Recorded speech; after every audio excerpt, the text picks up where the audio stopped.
আসসালামু আলাইকুম। আমন্ত্রণ জানাচ্ছি জাগো স্পোর্টসে। আপনাদের সাথে আছি আমি মমতাজ শাহিন রুম্পা। শুরুতেই জানিয়ে দিব আপডেটগুলো।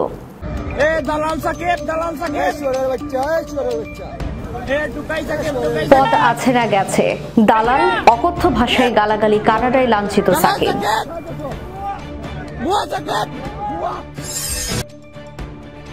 অযোগ্যদের সরানোর দাবিতে নান্য বাসারদের মানববন্ধন। 90 রাজাকাররা কই পালাবে এবার, সরকার পতনের পর যা বলছেন ক্ষুব্ধ ক্রিকেটাররা। শেখ হাসিনার পদত্যাগ, সালাউদ্দিন ও পাপনের ভাগ্যে কি আছে?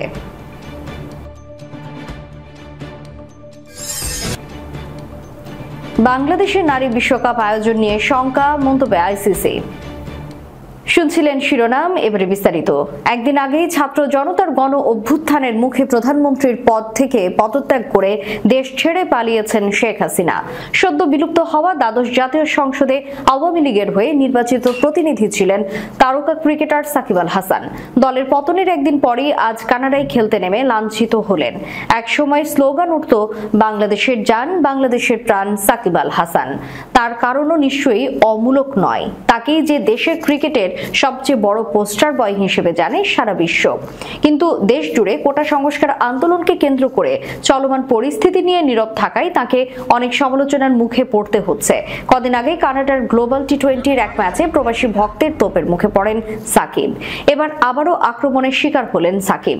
ছড়িয়ে পড়া একটি ভিডিওতে দেখা যাচ্ছে ক্রিকেটারদের সঙ্গে মাঠ ছেড়ে বেরিয়ে যাওয়ার সময় দালাল সাকিব, টোকাই সাকিব, ভুয়া ভুয়া বলে স্লোগান দিচ্ছেন প্রবাসী বাংলাদেশিরা।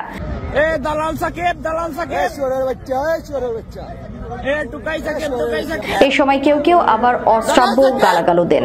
এর আগে খেলা চলাকালেও বেশ কয়েকবার টিজিং এর শিকার হন সাকিব। সাকিব ভাই, পদ আছে না গেছে বলে অনেকে প্রশ্ন করতে দেখা যায়।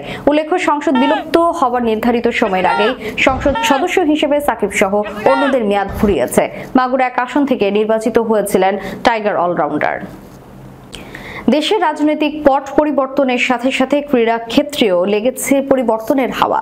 বর্তমান বিসিবি সভাপতি নাজমুল হাসান পাপনের অবস্থান অজানা। এর মাঝে আজ মঙ্গলবার সকালে বিসিবির সামনে মানববন্ধন করলেন বেশ কয়েকজন ক্লাব কর্মকর্তা। তাদের দাবি, বিসিবি থেকে অযোগ্যদের সরিয়ে যোগ্য সংগঠক আনতে হবে। ক্রিকেট সংগঠক বৃন্দ এই ব্যানারে অনুষ্ঠিত মানববন্ধনে বিসিবির সাবেক যুগ্ম সম্পাদক রফিকুল ইসলাম বাবুর নেতৃত্বে সেখানে ছিলেন ক্রিকেটারদের সংগঠন কোয়াবের সাধারণ সম্পাদক এবং সাবেক ক্রিকেটার দেবব্রত পাল, পার্টেক্স স্পোর্টিং ক্লাবের কর্মকর্তা সাজ্জাদ হোসেন, লিজেন্ডস অফ রূপগঞ্জের কর্মকর্তা সাব্বির আহমেদ, প্রাইম যুগ্ম সম্পাদক মুস্তাক হোসেন, মোহামেডানের কর্মকর্তা তরিকুল ইসলাম, জাতীয় দলের সাবেক ক্রিকেটার শাহাদাত হোসেন, বিসিবির সাবেক 2 কাউন্সিলর জিয়াউর রহমান এবং বোরহানউদ্দিন প্রমুখ। মানববন্ধনে বক্তারা বলেন, আওয়ামী লীগ সরকারের অধীনে এতদিন বিসিবিতে ব্যাপক অনিয়ম ও দুর্নীতি হয়েছে। এসবের সুষ্ঠু তদন্ত করে দোষীদের শাস্তি দিতে হবে। সাবেক অধিনায়ক তথা সাবেক প্রধান নির্বাচক মিনহাজুল আবেদিন নান্নু বলেন, বিসিবিতে সুশাসন প্রতিষ্ঠা হোক। আরেক সাবেক অধিনায়ক তথা সাবেক নির্বাচক হাবিবুল বাশার বলেন, সুদিনের আশা করছি। বিসিবির সাবেক যুগ্ম সম্পাদক রফিকুল ইসলাম বলেন, 2012 সালের পর আবার বিসিবিতে এসেছিলাম বিসিবির প্রধান নির্বাহীর সঙ্গে কথা বলতে, কিন্তু তাকে পাইনি। আমাদের দাবি, বিসিবি থেকে অযোগ্য সংগঠকদের সরিয়ে এখানে যোগ্য ক্রিকেট সংগঠকদের নিয়ে আসতে হবে। শিক্ষার্থী জনতার গণ আন্দোলনে প্রধানমন্ত্রীর পদ থেকে পদত্যাগ করে গতকাল সোমবার দেশ ছেড়েছেন শেখ হাসিনা। এরপর ঢাকা পরিণত হয়েছিল উৎসবের নগরীতে। লাখো মানুষ নেমে এসেছিল রাস্তায়। এই আনন্দ ছুঁয়ে গেছে ক্রিকেটারদেরকেও। তারা সোশ্যাল সাইটে নিজেদের অনুভূতি জানিয়েছেন। ক্রিকেটার নুরুল হাসান সোহান ক্ষোভ প্রকাশ করে লিখেছেন, গত কয়েকদিনের স্ক্রিনশট তো শিক্ষার্থীদের কাছে আছে। 90 রাজাকাররা কই পালাবে এবার। অনূর্ধ্ব 19 বিশ্বকাপ জয়ী তারকা আকবর আলী লিখেছেন, ঘাটতেরা বাঙালি। 36 জুলাই 2024। বাংলাদেশ টেস্ট দলের সাবেক অধিনায়ক মুমিনুল হক নিজের সোশ্যাল অ্যাকাউন্টে লিখেছেন, বিজয়ের আনন্দে ভাসছে দেশ, আলহামদুলিল্লাহ। অলরাউন্ডার মেহেদী হাসান মিরাজ লিখেছেন, আলহামদুলিল্লাহ স্বাধীন। জাতীয় পতাকার সঙ্গে লিখেছেন, শুভ বিজয়। জাতীয় দলের বাইরে থাকা আফিফ হোসেন ধ্রুব সরকার পতনের পর সম্মান জানিয়েছেন ছাত্রদের সম্মিলিত শক্তিকে। স্যালুটের ইমোজির পাশাপাশি ব্যবহার করেছেন বাংলাদেশের পতাকাও। সাবেক পেসার রুবেল হোসেন গতকাল 5ই আগস্ট দ্বিতীয়বারের মতো বাবা হয়েছেন। তিনি ফেসবুকে অনুভূতি প্রকাশ করেন এভাবে, আলহামদুলিল্লাহ, আজ এই স্বাধীন দেশে কন্যা সন্তানের বাবা হলাম। জাতীয় দলের পেসার ইবাদত হোসেন চৌধুরী নিজের ফেসবুকে লিখেছেন, আলহামদুলিল্লাহ, আজ স্বাধীন। লাল সবুজের জার্সিতে উদযাপনের ভঙ্গিমায় ছবি পোস্ট করেছেন দলের আরেক পেসার শরীফুল ইসলাম। শেখ হাসিনা পদত্যাগ করায় নাজমুল হাসান পাপন আর যুব ও ক্রীড়া মন্ত্রী নন, তবে এখনো তিনি বাংলাদেশ ক্রিকেট বোর্ডের প্রেসিডেন্ট হিসেবে দায়িত্বে রয়েছেন। যেহেতু এখানে আন্তর্জাতিক ক্রিকেট কাউন্সিলের কিছু গাইডলাইন মেনে ভোট হয়, একই পরিস্থিতি বাংলাদেশ ফুটবল ফেডারেশনেও। সেখানে প্রেসিডেন্ট হিসেবে আছেন কাজী সালাউদ্দিন। 26 অক্টোবর ভোট চেয়ে ফুটবলের সর্বোচ্চ সংস্থা ফিফার কাছে আবেদন করা হয়েছে। অন্তর্বর্তীকালীন সরকার গঠন হলে সে ভোট পিছিয়ে যেতে পারে। ক্রিকেট বোর্ডে পাপনের মেয়াদ শেষ হতো 2025 সালের 5ই অক্টোবরে। আপাতত তিনি এই চেয়ারে আর কাজ করতে পারবেন কিনা সেটা একটা বড় প্রশ্ন, কারণ দেশে সে পরিস্থিতি আর নেই। কাজী সালাউদ্দিন ও নাজমুল হাসান দীর্ঘদিন বড় দুইটি বোর্ড এবং ফেডারেশনের দায়িত্বে, ফলে নানা মত ও সমালোচনা রয়েছে। এখন যে পরিস্থিতি দাঁড়িয়েছে এতে তাদের অধ্যায় শেষ হয়ে গেল। নাজমুল হাসান 2013 সালে ক্রিকেট বোর্ডের সভাপতি হন, টানা তৃতীয়বার প্রেসিডেন্ট হন তিনি। সালাউদ্দিন 2008 সালে ফুটবল ফেডারেশনের প্রেসিডেন্ট নির্বাচিত হন।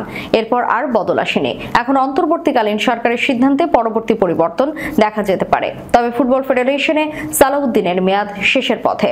আর নাজমুল হাসান আগেই বলেছিলেন আর নির্বাচন করবেন না। ফুটবলে ও ক্রিকেট বোর্ডে নতুন নেতৃত্ব আসতে চলছে, কারণ আর তারা নির্বাচন করতে পারবে না। আইসিসি সাধারণ নির্বাচন পর্ষদ তৈরি করে দেয়, তাদের ভোটে ক্রিকেট বোর্ডের প্রেসিডেন্ট নির্বাচিত হয়। ফিফার ক্ষেত্রেও অনেকটা এমনই হয়ে থাকে। কোটা সংস্কার ও বৈষম্য বিরোধী ছাত্র আন্দোলনে গত 1 মাসেরও বেশি সময় ধরে দেশে চলছে অস্থির অবস্থা। ছাত্র জনতা তীব্র আন্দোলনের মুখে সোমবার পদত্যাগ করে দেশ ছাড়তে হয়েছে প্রধানমন্ত্রী শেখ হাসিনাকে। বিসিবির বিভিন্ন উচ্চ পদস্থ দায়িত্বে থাকা আওয়ামী লীগের নেতা কর্মীদের দায়িত্বে থাকা নিয়েও আছে সংশয়। আর এই চলমান অস্থিরতায় শঙ্কার মুখে পড়ে গেছে বাংলাদেশের মাটিতে হতে যাওয়া আসন্ন নারী টি-20 বিশ্বকাপের আসর। দেশের চলমান অস্থিরতার দিকে নজর রাখছে আইসিসি। বাংলাদেশের পরিস্থিতি ভাবে পর্যবেক্ষণ করছে বিশ্ব ক্রিকেটের সর্বোচ্চ নিয়ন্ত্রক সংস্থাটি। কেননা 10 দল নিয়ে বিশ্বকাপ মাঠে গড়ানোর কথা আগামী 3রা অক্টোবর। ম্যাচগুলো হওয়ার কথা ঢাকা ও সিলেটের 2টি ভেন্যুতে। তবে বাংলাদেশের বর্তমান পরিস্থিতিতে বিশ্বকাপ আয়োজন নিয়ে এখন ভাবতে হচ্ছে আইসিসিকে। কেননা গত 1 মাসে সংঘর্ষে এখানে 400-র বেশি মানুষ মারা গেছে। গুরুতর আহত হয়ে হাসপাতালে চিকিৎসাধীন রয়েছে হাজারো মানুষ। স্বাভাবিকভাবেই তাই বিকল্প ভাবতে হচ্ছে আইসিসিকে। এক্ষেত্রে তারা বিকল্প হিসেবে আরব আমিরাত, ভারত ও শ্রীলঙ্কার কথা বিবেচনা করছে। তবে বিষয়টি নির্ভর করছে নতুন গঠিত হতে যাওয়া অন্তর্বর্তীকালীন সরকারের অধীনে দেশের পরিস্থিতি কেমন থাকে তার উপর, যা নিশ্চিত করেছে ESPN ক্রিকইনফো বিশ্বস্ত সূত্র। ক্রিকইনফোর মতে আইসিসি বিকল্প ভেন্যু খোঁজা নিয়ে এরই মধ্যে কাজ শুরু করেছে। ভারত ও শ্রীলঙ্কা অল্প সময়ের মধ্যে একাধিক দেশ নিয়ে টুর্নামেন্ট আয়োজনে সক্ষম হলেও তাতে জটিলতা রয়েছে। অক্টোবরে শ্রীলঙ্কায় ব্যাপক বৃষ্টির আভাস রয়েছে এবং ভারতের পাকিস্তানের খেলোয়াড়দের ভিসা পাওয়ার ব্যাপারে জটিলতা তৈরি হতে পারে। দর্শক, শেষ করার পূর্বে সংবাদ শিরোনামগুলো জানিয়ে দিব আরো একবার।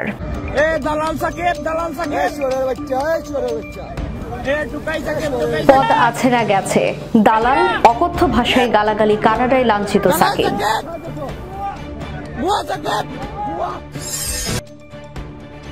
অযোগ্যদের সরানোর দাবিতে নান্নু বাসারদের মানববন্ধন। নব্য রাজাকাররা কই পালাবে এবার, সরকার পতনের পর যা বলছেন ক্ষুব্ধ ক্রিকেটাররা। শেখ হাসিনার পদত্যাগ, সালাউদ্দিন ও পাপনের ভাগ্যে কি আছে?